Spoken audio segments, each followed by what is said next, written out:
Today is actually my dad's 76th birthday. Today he celebrated it. I had the opportunity to see him this weekend. They live in Nebraska and had the opportunity to celebrate.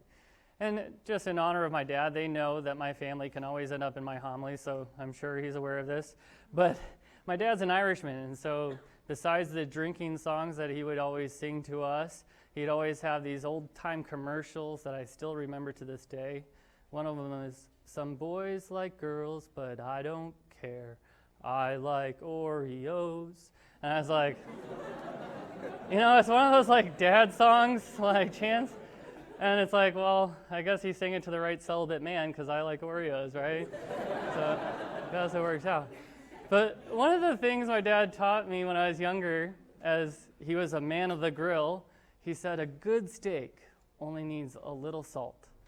And I think I actually kind of like my greatest sin as a child was I would put ketchup on my steak, right? Because salt in itself, and I come to learn my dad's lesson, salt actually has the ability to draw out flavor, right? It doesn't overcompass it like ketchup. Ketchup, if you read what's in it, it's one, horrible for you, and all the sugars and sweets that's in it. But it's artificial. It's not actually what the meal was ever intended for. But if you put a little salt, it actually draws out the flavor.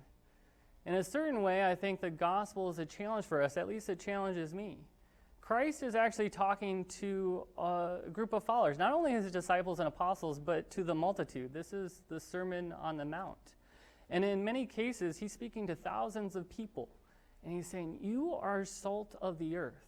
You are the light to the world. In a way, he's challenging us to bring life to others. Can we say that about our Christian life? Are we in the point of receiving, and not only Christ, who is that which gives life fully in its abundance, and preserves us and draws life out of us, but are we able to take what we receive and give to others? Because that's the challenge of the gospel, not just to come here on Sundays. It's great to worship together. It's great to be in communion with each other. But there needs to be a challenge, a movement from here to out there.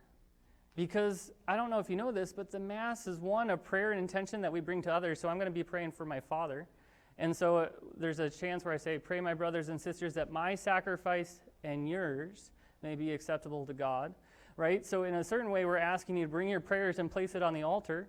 So hopefully you're praying for your parents, your grandparents, those who need your prayers, who've asked for prayers. You're praying for your friends. But then also this opportunity to then be sent out, because we receive the body of Christ. And now the question is, are we becoming Christ to others? It's a challenge in the Christian life, because in some cases, you are the only thing that people will see. And so I came across this quote, and it's a challenging one, because it challenges the Christians to live their Christian faith. It's actually from a French writer.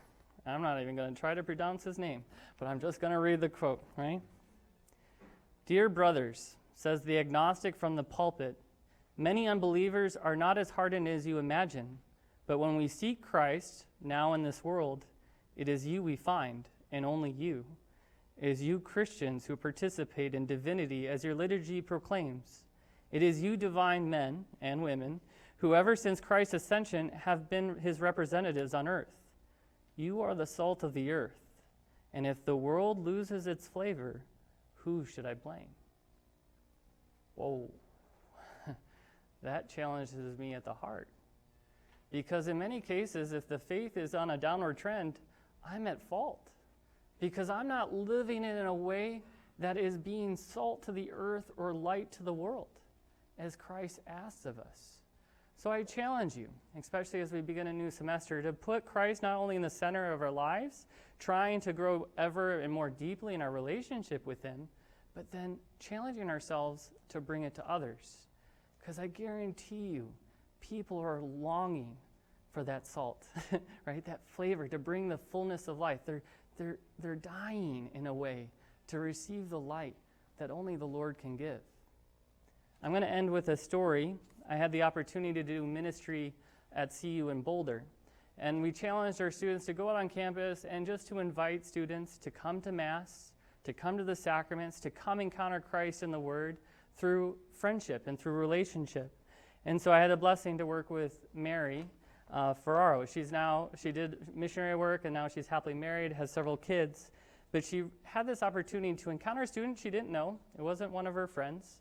She just went out on campus and said, hey, I'm just with this group. I'd love to invite you to come to Mass. And she would send this text. She got the number from the girl, and she would send texts on a regular basis, weekly basis, saying, hey, just checking in, seeing how you're doing. Thought I'd invite you to Mass.